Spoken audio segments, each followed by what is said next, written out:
Sanibonani, welcome back to enye video ngiyabonga kakhulu ukuthi ungene. Thank you very much. Mangaba ka-subscribe please, ngicela subscribe, like i-video, ushare i-video, zonke lezi zinto zimahala you guys. Please kindly subscribe sizokwazi ukukhulisa i-channel. Sele kancane nje ukuthi sifike lapha ka 12,000 subscribers. So please do kindly subscribe, okay? Kunodaba engifuna ukukhuluma ngalo oluka ubhuti uVusumuzi Matlala nala amaphoyisa asemisiwe emsebenzini. Siyazi ukuthi nje amiswe ngendaba yodaba lolu Medicare 24 tender, right? Sebemisiwe emsebenzini amaningi like bengishilo kwenye video yami ngathi amaphoyisa amaningi uVusumuzi Matlala he's going down namaphoyisa amaningi kakhulu including ubaba ufane Masimula, you guys, you know what I mean. So yeah man, bese kuba nolunye nje udaba oluhluphile olukangizwe noma lema nalo inkantolo yilokhu nalokhu nje ungizwa kafuna uxolisa kuningi nje lapha, okay? So bengithi angithinte nje lezo itori zombili lana bakhuluma ngesibalo ke samaphoyisa aye amiselwa ke inkohlakalo. Siyazi ukuthi nje yonke lento inobhuti force. So is it Dineo mangabe mpronounce kahle ungomunye ke wezikhulu zamaphoyisa oyewamiswa naye when it comes to le yankohlakalo ke iye Medicare 24 tender, right? Amaphoyisa wona kuthiwa sekuqinisekisile ke ukumiswa kwabanye abasebenzi abahlanu abengeziwe mayelana netender ke ye Medicare 24, not Medicare 20k. Kunzima you guys. So kuloku kumiswe ke uLieutenant General uDr Mulife Fani bese kuba uDineo Nkhuwa umama engimkhulumile, bese kuba uNonkoluleko Edith Mavundla kanye noMajor General Thokozani N Mathonsi. Usho ukuthi bonke nje mhlambe babe khona ngaleso sikhathi babesazi ngaleyo tender, you know what I mean. Bonke laba bantu ngabantu abamisiwe emsebenzini nje. Ayi kodwa for me nje uVusi, you guys, for me uVusi umoshela abantu abaningi impilo. It's not fair you guys. Imagine all these people. I know guys nabo mhlambe babona imali phela. Khumbula ke lapha na udade uRichel Matsheng mayikhuluma ngama BBL Ozempic and all. Imagine bebedla kamnanda ngithi kodwa mase kunjena nje sekuhlungu. Imagine all these people ukumiswa kwabo phela asazi kungagcina sekufika ekutheni balahlekelwe nje umsebenzi, you know what I mean. Ngenxa nje i-greed is the problem. I-greed yonke into eneVusumuzi Matlala ine-greed phakathi. Sefaka wonke nalamaphoyisa kade sebenza mhlawumbe kade bebhizi ngaleyo tender, wonke nje umuntu okade sazi mayelana ngaleyo tender owaplayer maybe a particular part when it comes to that particular tender, njengoba ufana Masimula nje, like a lot of people bonke they are going down with him, you know what I mean. So into engisho ukuthi sometimes you know i-greed nje isuke imoshela abantu impilo, you know what I mean. So hayi ngolesihlanu ke kwavela ukuthi kumiswe amaphoyisa ayisiyagalolinye. Ngiyacabanga ukuthi ngenzile ivideo ngalabo ngodaba lwale tender ye-Medicare 24. Amaphoyisa amiswa uMajor General Busisiwe Precious Temba, Brigadier, I want to say Brigadier, guys forgive me mangithi Brigadier, I think it's Brigadier, okay?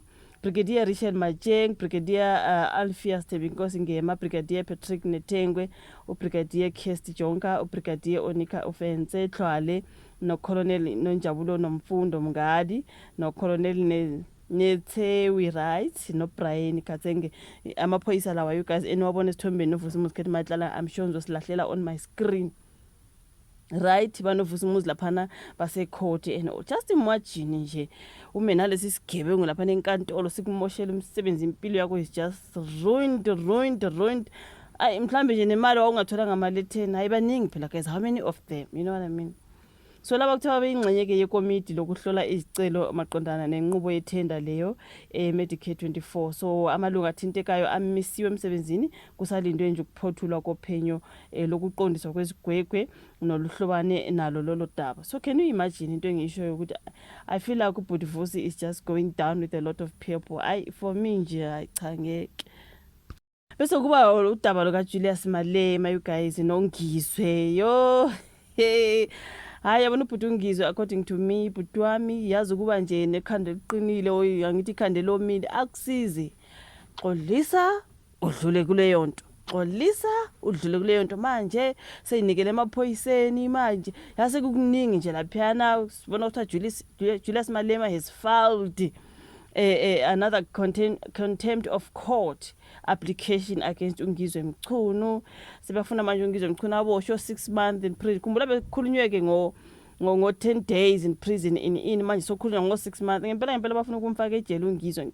mina ngithi akaxolise noma ngabe sepretenda nje apretende kodwa engathi uyaxolisa engathi this is genuine athi mase fulathela laphana eyedwa nje afoko vela ngixolisi I said what I said and I know that what I said is true but ungakusho laphana kuma camera nani uthi ya ngixolisile phela ngoba inkantolo ithi ngixolise sokuzomela ngilalela inkantolo kodwa lokho akusho ukuthi uMalema akadli nabantu bayakufika yeah Jehova budimo khotso xolisa uzokukhuluma lokho ama camera yabona nje usungale ensitha you know what I mean sizikhulumela ke zonke lezo ndawo ukuthi hayi kodwa mina ngakusho uyiqiniso yabona not lapho nje ku interview lana SABC uvele washo athi kodwa akusho ukuthi ke yo ngavele ngathi ngizwe engathi ngamshaya umlomo xolise noma upretenda nje uvele ube serious yabona nje babe ku interview kanje abophubuso nje axolisa athi ha weMalema mfana kithi ngiyaxolisa hayi ngeke so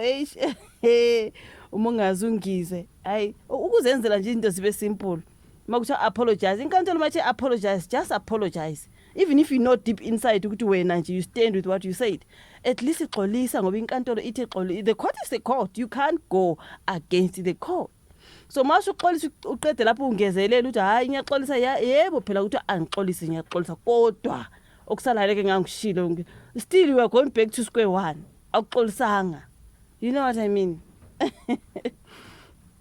so kuthi uMalema ke uyafaka isicelo esiphuthumayo sokudelelwa kwenkantolo enkulu ePitoli esiqondise kungizwe Mchunu isicelo leso sifuna ukukhishwa umyalelo ukuthi Mchunu unecala lokudelela inkantolo futhi agwetshwe izinyanga ezi6 ngaphandle kokunikwa ithuba ke lokuhlawuliswa okay without an option of a fine okay uMalema uthi Mchunu waqhubeka ngamabomo nangokungekho emthethweni enza istatimende ezimhlambalazayo engahambisani nomyalelo wenkantolo wakhishwa mhla ka5 June 2026 wenqaba ngamabomu nokungekho emthethweni ukuthobela ke nokuhlonipha lo myalelo so icala lihlehlelwe ukulalela mhla ka17 June okay so xolisa there's a whole lot laphana about ungizwe noMalema I'm like ngizwe xolisa sidlule kulokhu hey Nkosi kuzima uvo lakho lapha ka comment section ulike i video subscribe share sibonana futhi kwezayo.